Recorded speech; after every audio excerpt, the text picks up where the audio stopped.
नमस्कार, एक बार फिर से आप सभी का बहुत-बहुत स्वागत है हमारे यूट्यूब चैनल पे। आज फिर से मैं आप सभी के लिए क्लास 8 सोशल साइंस जियोग्राफी और चैप्टर का नाम है उद्योग। ये चैप्टर 4 है, बहुत महत्वपूर्ण है। इंडस्ट्री से लेके इसे काफी सारे पॉइंट्स आपको पढ़ने होंगे। तो आइए शुरुआत करते हैं क्लास 8 सोशल साइंस जियोग्राफी का चैप्टर 4 जिसका नाम है उद्योग। उद्योग के बारे में सबसे पहले जान लेते हैं कि उद्योग होता क्या है, उद्योग किसे कहते हैं।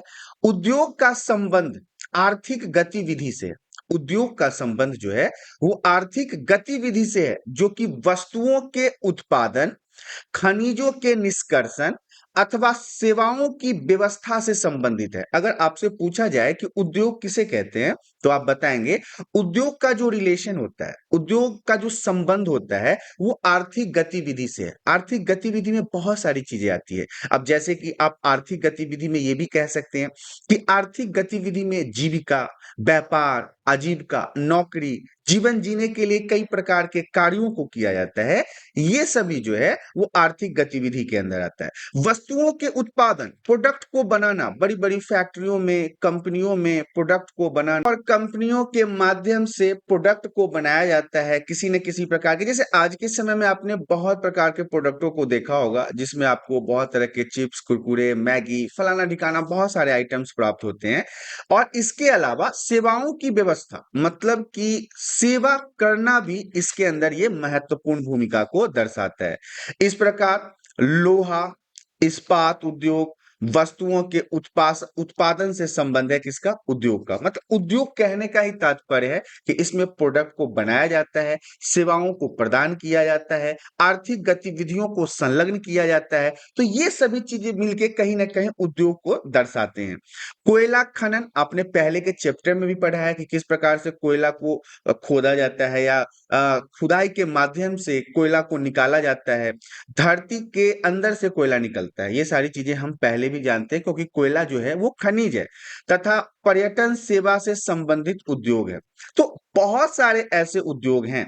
अब उद्योग मतलब व्यापार, तो व्यापार में तो बहुत सारी चीजें आ सकती है। कृषि से संबंधित व्यापार आ सकता है, सेवाओं से संबंधित व्यापार आ सकता है, प्रोडक्ट बनाने से संबंधित व्यापार आ सकता है, पर्यटन से संबंधित व्यापार आ सकता है, खरीद बिक्री से संबंधित व्यापार आ सकता है। तो ये जो व्यापार है ये अलग अलग प्रकार के हो सकते हैं।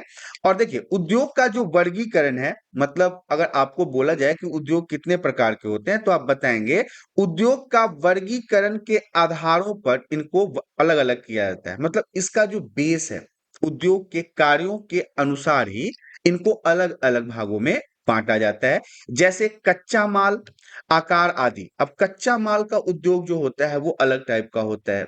लोहा, इस्पात, कोयले का उद्योग जो होता है वो अलग टाइप का होता है। और भी बहुत सारे उद्योग हैं। तो कच्चे माल के आधार पर उद्योग को कृषि आधारित उद्योग, खनिज आधारित उद्योग, समुद्र आधारित उद्योग, वन आधारित उद्योग की श्रेणी में बांटा गया है। क्योंकि बहुत सारी ऐसी चीजें हैं जो कच्चे माल के ऊपर आधारित होता है। बहुत सारे ऐसे उद्योग हैं जो समुद्र के कार्यों के, मतलब जैसे पेट्रोलियम वगैरह को निकालना हो गया तो ये सब समुद्र के ऊपर हो गया। फिशिंग हो गया, मछली वगैरह का व्यापार हो गया, तो ये सब समुद्र के ऊपर डिपेंडेंट है। तो ये अलग अलग प्रकार के उद्योग जो है वो उनके कार्यों के अनुसार अलग अलग भागों में बांटे जाते हैं। नेक्स्ट पॉइंट हमारा कहता है कच्चा माल। अब हम कच्चे माल के बारे में जान लेते हैं। कच्चे माल के उद्योग के आधार पर उद्योग कृषि आधारित, खनिज आधारित, समुद्र आधारित और वन आधारित हो सकते हैं। अब ध्यान से समझिए कि कच्चा माल कहने का क्या मतलब है, ऐसे प्रोडक्ट जो बहुत जल्द खराब हो जाते हैं, तो इनके आधार पर कृषि का भी उद्योग होता है, खनिज आधारित, समुद्र आधारित और वन आधारित उद्योग हो सकते हैं। अब कृषि आधारित उद्योग के बारे में जान लेते हैं। जिस उद्योग में कच्चा माल पादपों या जंतुओं से आता है। पादपों कहने का मतलब है पेड़ पौधे और जंतु कहने का मतलब है पशु पक्षियों के माध्यम से आता है, उसे कृषि आधारित उद्योग कहते हैं। उदाहरण के लिए सूती कपड़ा वगैरह जो है वो कृषि आधारित उद्योग के अंदर आता है। कागज उद्योग जो है ये भी कृषि उद्योग के अंदर आता है। इसके अलावा खाद तेल हो गया, चमड़ा वगैरह हो गया, मांस वगैरह हो गया, तो ये सब भी कहीं ना कहीं पशु और कृषि के माध्यम से ही हमें प्राप्त होता है। दूसरा पॉइंट हमारा कहता है खनिज आधारित उद्योग, जिस उद्योग के लिए कच्चा माल खनिजों से आता है। खनिज के बारे में मैंने आपको पहले भी बताया है, जो जमीन के अंदर खनन के माध्यम से हमें प्राप्त होता है, खनिज कहलाता है। तो जिस उद्योग के लिए कच्चा माल खनिजों से आता है, तो उसे हम खनिज आधारित उद्योग कहते हैं। खनिज आधारित उद्योग का उत्पाद अन्य उद्योगों का पोषण करता है, मतलब दूसरे उद्योगों को ये सपोर्ट करता है, उसकी मदद करता है उनके उद्योगों को आगे और बेहतर बनाने के लिए।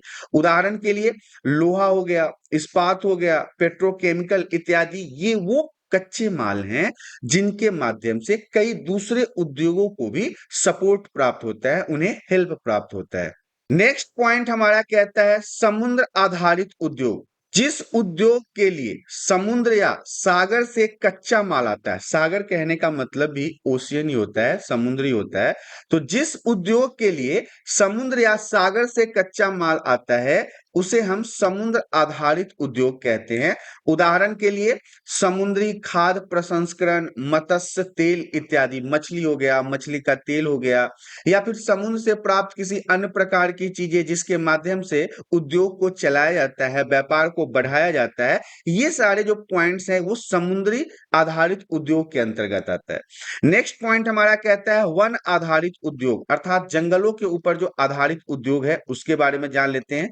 जिस उद्योग के लिए कच्चा माल वन से मिलता है, जंगलों से प्राप्त होता है, उसे वन आधारित उद्योग कहते हैं। उदाहरण के लिए कागज, फर्नीचर, औषधि, माचिस आदि, ये सब किन चीजों से प्राप्त होता है? ये सारी चीजें हमें जंगल से प्राप्त होता है, जंगलों के पेड़ पौधों से प्राप्त होता है।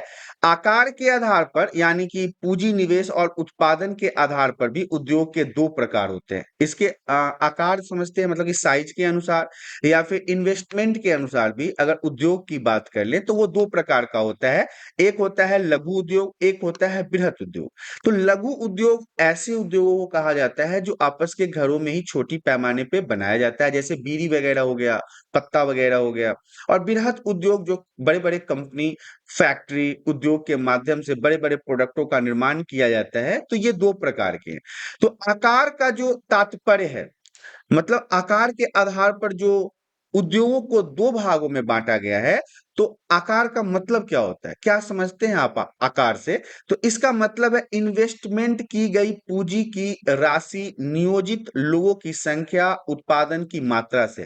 पहला तो कि कितना ज्यादा वहां पे इन्वेस्ट किया गया है, क्योंकि बहुत ज्यादा पैसा अगर खर्च किया जाता है तो वो बड़ा उद्योग होता है। क्योंकि छोटे पैमाने पर तो उद्योग छोटा होता है, घरों में ही होता है, कम लोगों के लिए होता है। लेकिन अगर पैसे बहुत ज्यादा इन्वेस्टमेंट किए गए हैं तो वो उद्योग बड़ा होगा, उसमें लोगों की संख्या अधिक होगी, लोगों को रोजगार ज्यादा प्राप्त होगा, और उस फैक्ट्री से प्रोडक्शन भी बहुत ज्यादा होगा, उत्पादन भी बहुत ज्यादा होगा। आधार जो है, मतलब कि साइज के अनुसार, तो दो भागों में बांटा गया, ये हमने पहले भी बात किया है, लघु आकार के उद्योग और बृहत आकार के उद्योग। तो कुटीर या घरेलू उद्योग को ही हम लघु आकार के उद्योग के नाम से जानते हैं।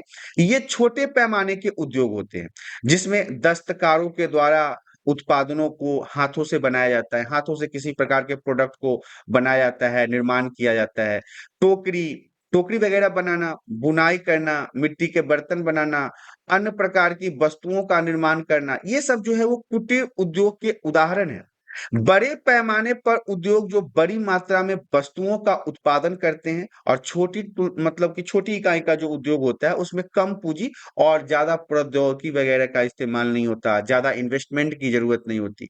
वहीं पे अगर हम बृहत आकार के उद्योग की बात करें तो यहाँ पे इन्वेस्टमेंट बहुत होता है, मतलब पैसे बहुत ज्यादा लगाए जाते हैं, निवेश बहुत ज्यादा किया जाता है, टेक्नोलॉजी का इस्तेमाल किया जाता है। इसके उदाहरण है रेशम बुनाई, खाद प्रक्रमण, जिसको अलग अलग प्रकार से प्रसंस्कृत करके लोगों को डब्बा बंद खाना दिया जाता है। इसके अलावा ऑटोमोबाइल्स की कंपनियां हो गई, भारी मशीनों का उत्पादन यहाँ पे बड़े पैमाने पर होता है। तो ये बृहत उद्योग है जिसमें बहुत ज्यादा पैसा इन्वेस्टमेंट किया जाता है, बहुत सारे लोगों को नौकरी दी जाती है, बहुत बड़े बड़े टेक्नोलॉजी का उपयोग किया जाता है। तो ये आकार के आधार पर उद्योग के दो प्रकार थे।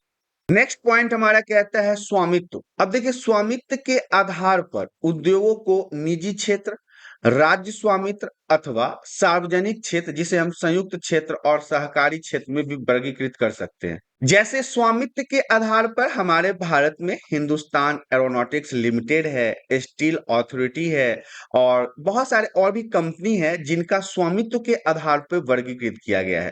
देखिए, स्वामित्व और संचालन राज्यों और व्यक्तियों अथवा व्यक्तियों के समूह द्वारा होता है। या तो उस कंपनी को देश की सरकार चलाती है या फिर लोगों का एक ग्रुप चलाता है, एक संगठन चलाता है। जैसे कि मारुति उद्योग लिमिटेड संयुक्त क्षेत्र में उद्योगों का एक उदाहरण है। सहकारी क्षेत्र में उद्योगों का स्वामित्व और संचालन कच्चे माल के उत्पादकों और पूर्तिकारों, कामगारों अथवा दोनों के द्वारा होता है। सहकारी क्षेत्र कहने का मतलब है, अगर कच्चे माल की आवश्यकता है तो आपको पता है कि किसानों के बिना मदद के ये उद्योग नहीं चल सकते, इन उद्योगों का कारोबार नहीं हो सकता है। तो यहाँ पे जो स्वामित्व का संचालन है, मतलब मालिकाना जो हक है, वो माल के उत्पादक अर्थात जो चीजों का बनाते हैं, कच्चे माल का निर्माण करते हैं या खेतों में उगाते हैं, जो उनकी पूर्ति करते हैं, जो उनके लिए काम करते हैं, इन सभी के द्वारा ही इनको पूरा किया जाता है। पॉइंट हमारा कहता है उद्योग की अवस्थिति को प्रभावित करने वाले कारक। उद्योग की जो स्थिति होती है उसको प्रभावित करने वाले फैक्टर कौन कौन से हैं, कौन कौन से ऐसे तरीके हैं जिससे उद्योग को प्रभाव पड़ता है, मतलब उद्योग उससे प्रभावित होता है। तो जो उद्योग की स्थिति को प्रभावित करते हैं, सबसे पहले तो कच्चे माल की उपलब्धता है। अगर कच्चा माल वहां पे उपलब्ध ना हो तो सबसे ज्यादा फर्क फैक्ट्रियों को, उद्योगों को इसी चीज से पड़ता है। भूमि से भी फर्क पड़ता है, जल से फर्क पड़ता है, श्रम शक्ति, पूंजी, परिवहन, बाजार, उद्योग उन्हीं स्थानों पर केंद्रित होते हैं। मतलब कहीं भी फैक्ट्री या कारखाना उसी जगह पे लगाया जाता है जहां इसमें से कुछ या सभी कारक आसानी से उपलब्ध हो। मतलब जहां पे कच्चे माल की उपलब्धता हो जाए, जमीन सही से मिल जाए, जल की सुविधा हो, वहां पे लोग काम करने के लिए मौजूद हो, पूंजी लगाया जा सके, आने जाने का रास्ता हो, बाजार आसपास में हो, तो ऐसे जगह पर उद्योगों को लगाया जाता है। इसमें से अगर कोई भी चीज कम है तो वो कहीं ना कहीं उद्योग को प्रभावित करता है। कभी कभी सरकार कम दाम पर विद्युत उपलब्धता करवाता है, मतलब इलेक्ट्रिसिटी पे सब्सिडी देता है, कम परिवहन लागत तथा अन्य अवसंरचना जैसे प्रोत्साहन भी प्रदान करता है। सरकार के द्वारा इन फैक्ट्रियों को, कंपनियों को, उद्योगों को कई बार मदद भी प्रदान किया जाता है ताकि पिछड़े क्षेत्रों में उद्योग स्थापित किया जा सके और वहां पे रोजगार का उपाय किया जा सके, वहां के लोगों को रोजगार प्राप्त हो सके। औद्योगिकरण से प्रायः नगरों और शहरों का विकास में वृद्धि होता है। जब भी औद्योगिकरण होता है तो उस गांव का एरिया हो या शहर का एरिया हो, वहां के लोगों को रोजगार प्राप्त होता है और उससे वहां का विकास होता है। नेक्स्ट पॉइंट हमारा कहता है औद्योगिक तंत्र। औद्योगिक तंत्र में निवेश प्रक्रम और निर्गत शामिल है। निवेश में क्या क्या होता है, इन्वेस्टमेंट में क्या क्या होता है? कच्चे माल, श्रम और भूमि की लागत, जल की उपलब्धता, परिवहन, विद्युत मतलब इलेक्ट्रिसिटी और अन्य संरचना भी शामिल होता है। इस प्रकार के प्रक्रम में कई क्रियाकलापों को शामिल किया जाता है। कच्चे माल को परिष्कृत माल में परिवर्तित करने की प्रक्रिया, अंतिम उत्पाद को तैयार करने की प्रक्रिया, सूती वस्त्र उद्योग के समय में कपास की उपलब्धता की प्रक्रिया, इंसानों को काम करने के लिए उस कारखाने में तत्पर करने की प्रक्रिया, परिवहन अर्थात कि आने जाने की प्रक्रिया में सही रास्ता हो, सही तरीके से सस्ता वहां पे ट्रक वगैरह आसानी से मिल जाए जिससे सामानों को एक जगह से दूसरी जगह तक पहुंचाया जा सके। प्रक्रम में उटाई, कटाई, बुनाई, रंगाई, छपाई ये सभी शामिल होता है। जब भी सूती कपड़े से किसी भी प्रकार के वस्त्र का निर्माण होता है तो उटाई, कटाई, बुनाई, रंगाई और छपाई के माध्यम से ही वस्त्रों को तैयार किया जाता है। कमीज जिसे आप पहनते हैं वह भी एक प्रकार का उत्पादन है। अगर आप सूती कपड़े वगैरह पहनते हैं तो आपने देखा होगा उसका कलर, उस पे छपाई, उसकी बुनावट, ये सारी चीजें औद्योगिक तंत्र के इन्हीं कार्यों के क्रियाकलापों के अंतर्गत आता है। नेक्स्ट पॉइंट हमारा कहता है औद्योगिक प्रदेश। अब औद्योगिक प्रदेश के बारे में समझ लेते हैं। औद्योगिक प्रदेश का विकास तब होता है जब कई तरह के उद्योग एक दूसरे के निकट स्थित होते हैं, मतलब आसपास में ही कई प्रकार के उद्योग, फैक्ट्री, कारखाने लगे हो तो वो औद्योगिक प्रदेश की तरफ विकसित होने लगता है और वो अपनी निकटता के लाभ आपस में बांटते हैं। विश्व के प्रमुख औद्योगिक प्रदेश पूर्वोत्तर अमेरिका, पश्चिमी और मध्य यूरोप, पूर्वी यूरोप, और पूर्वी एशिया है। मुख्य औद्योगिक प्रदेश अधिकांशतः कहाँ पाए जाते हैं? तो शीतोष्ण कटिबंधीय क्षेत्रों में, समुद्री पत्तनों के समीप, मतलब कि जहाँ पे बंदरगाह वगैरह होता है, क्योंकि एक जगह से दूसरी जगह तक चीजों को भेजने के लिए और मंगवाने के लिए समुद्री मार्ग सबसे बेहतर होता है और कम लागत में चीजें एक जगह से दूसरी जगह तक आ जा सकती है। तो ऐसे में समुद्र का बंदरगाह होना वहां पे बहुत महत्वपूर्ण होता है, और विशेष तौर पर कोयला क्षेत्र के निकट ये सारी चीजें मौजूद होती है, ताकि ईंधन के लिए कोयला जो है वो आसानी से प्राप्त हो सके। भारत में भी अनेक औद्योगिक प्रदेश हैं, जैसे मुंबई हो गया, पुणे हो गया, बैंगलोर हो गया, तमिलनाडु हो गया, हुगली प्रदेश, अहमदाबाद, वडोदरा प्रदेश, छोटा नागपुर। औद्योगिक प्रदेश में विशाखापट्टनम, गट्टूर, और औद्योगिक प्रदेश गुड़गांव, दिल्ली, मेरठ भी आता है, कोल्लम, तिरुवनंतपुरम में आता है। तो ये सारे जो हैं वो औद्योगिक प्रदेश के रूप में जाने जाते हैं। औद्योगिक विपदा के बारे में जान लेते हैं।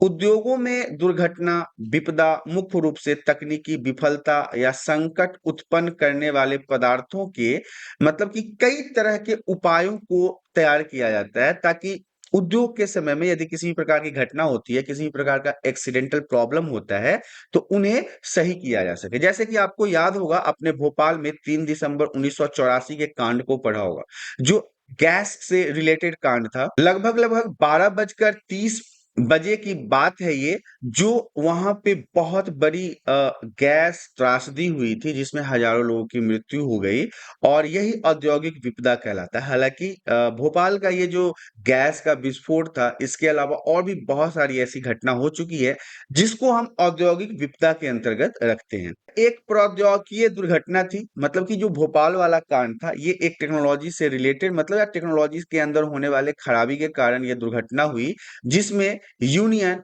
कार्बाइड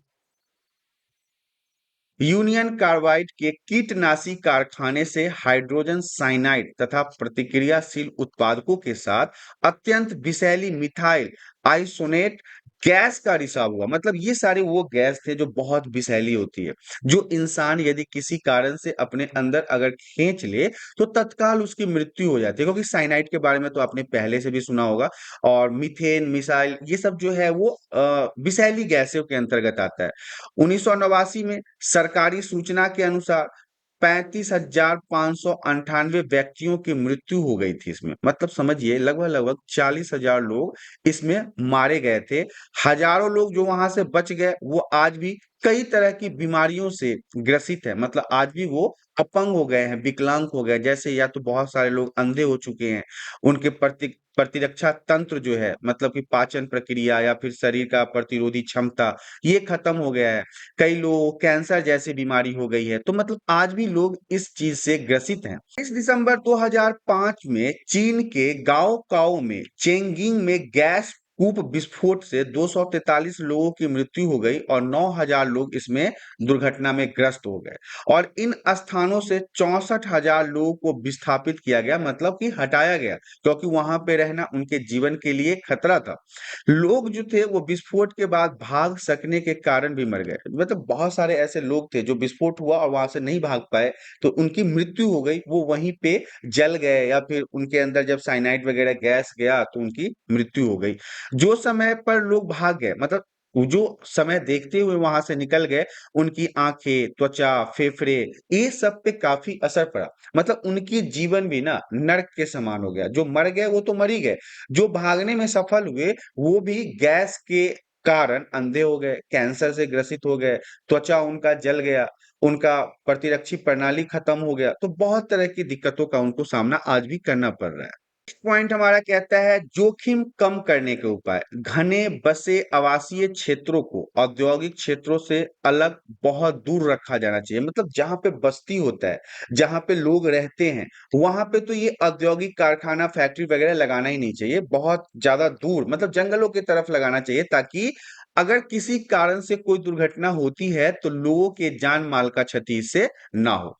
उद्योगों के समीप बसने वाले लोगों को दुर्घटना होने की स्थिति में विषैले या खतरनाक पदार्थों के संग्रहण और उनके संभव प्रभावों का ज्ञान होना चाहिए। यदि किसी कारण से इस प्रकार के विस्फोट होते हैं, विषैले गैसों का रिसाव होता है, तो लोगों को वहां पे ये जानकारी होना चाहिए कि आप किस प्रकार से इन विषैली गैसों से अपना बचाव कर सकते हैं।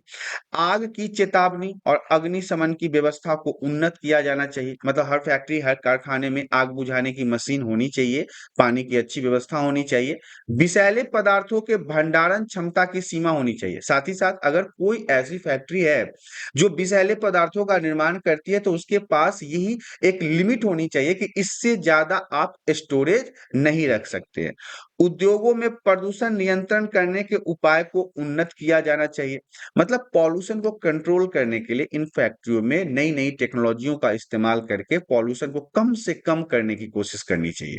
नेक्स्ट पॉइंट हमारा कहता है प्रमुख उद्योगों का वितरण। विश्व में प्रमुख उद्योग में सबसे बेहतरीन उद्योग को माना जाता है। इसके बाद कपड़ा उद्योग, सूचना प्रौद्योगिकी उद्योग। सूचना प्रौद्योगिकी उद्योग जो है यह एक नया उद्योग है, जबकि बाकी ये दोनों उद्योग है पुराने उद्योग है। लोहा इस्पात की बात कर लें या कपड़े के उद्योग की बात कर लें, तो इसके जो प्रमुख देश हैं वो जर्मनी है, संयुक्त राज्य अमेरिका है, चीन है, जापान है, रूस कपड़ा उद्योग वाले प्रमुख देश हैं। भारत, हांगकांग, दक्षिणी कोरिया, जापान, ताइवान आईटी उद्योग के प्रमुख केंद्र हैं। मतलब इंफॉर्मेशन टेक्नोलॉजी के लिए भारत भी बहुत फेमस है। अमेरिका के कैलिफोर्निया स्थित सिलिकॉन वैली में भारत में स्थित बेंगलोर, ये दो ऐसे एग्जाम्पल है। पहला तो सिलिकॉन वैली जो अमेरिका या कैलिफोर्निया में है, और भारत में बेंगलोर को आईटी सिटी कहा जाता है, तो इसलिए दोनों जगह जो है वो बहुत फेमस है। लोहा इस्पात उद्योग की अगर हम बात कर लें, तो लोहा इस्पात उद्योग में भी बहुत से निवेश, मतलब इन्वेस्टमेंट की जरूरत होती है, और बहुत तरह के क्रियाकलापों को भी इसमें शामिल किया जाता है। यह पोषक उद्योग है, मतलब कि ये दूसरे उद्योगों के लिए काफी फायदेमंद है, जिससे उत्पाद अन्य उद्योगों के लिए कच्चे माल के रूप में प्रयुक्त होते हैं। उद्योग में निवेश में श्रम, पूंजी, स्थान एवं संरचना के साथ साथ लौह अयस्क, कोयला, चूना पत्थर कच्चे माल के रूप में सम्मिलित होते हैं। मतलब इन उद्योगों में भी लौह अयस्क, कोयला, चूना पत्थर, इन सभी चीजों की आवश्यकता होती है।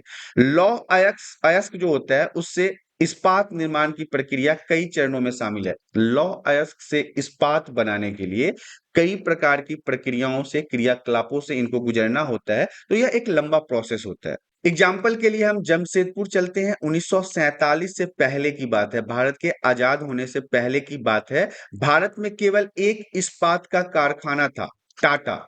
जैसे कि जिनके अभी वर्तमान में रतन टाटा जिस कंपनी को चला रहे हैं उसे, इसे हम iron and steel company limited, TISCO के नाम से जानते थे। यह निजी स्वामित्व में था, अर्थात यह किसी गवर्नमेंट के अंदर या किसी ग्रुप के अंदर नहीं चलाया जा रहा था।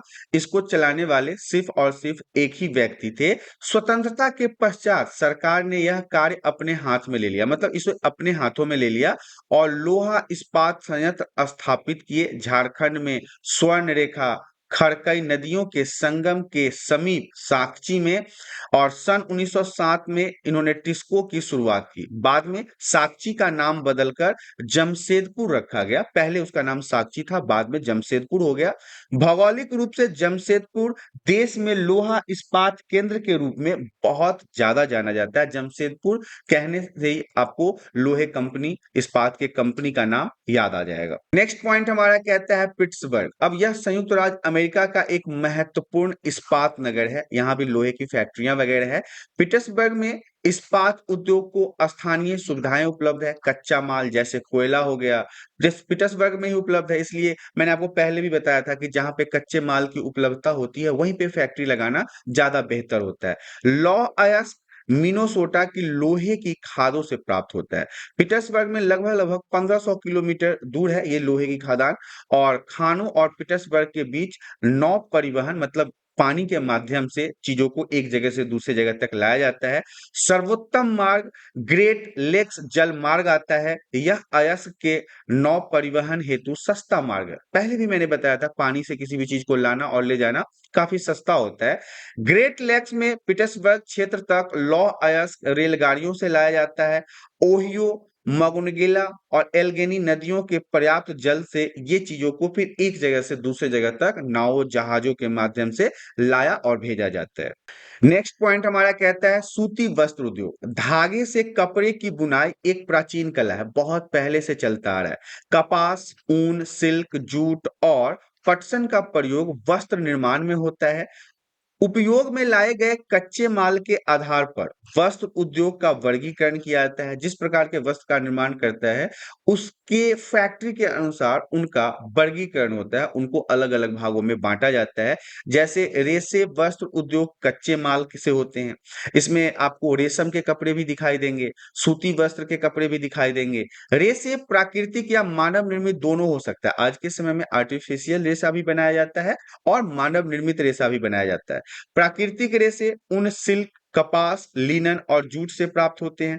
मानव निर्मित रेशे जो है वो नायलॉन, पॉलिस्टर, एक्रिलिक और रेयान से प्राप्त होते हैं। तो ये दो प्रकार के रेशों से आज के समय में वस्त्रों का निर्माण किया जाता है। इस प्रकार से आपने देखा class 8 social science geography chapter 4 जिसका नाम था उद्योग यहाँ पे समाप्त हो गया। आशा करता हूँ वीडियो में दी गई जानकारी आप सभी को पसंद आया होगा। जानकारी पसंद आया तो वीडियो को लाइक और चैनल पे पहली बार आए हैं तो चैनल को सब्सक्राइब करें ताकि इसी प्रकार के एजुकेशनल वीडियो आपको हमेशा प्राप्त होता रहे। आज के लिए इतना ही, धन्यवाद।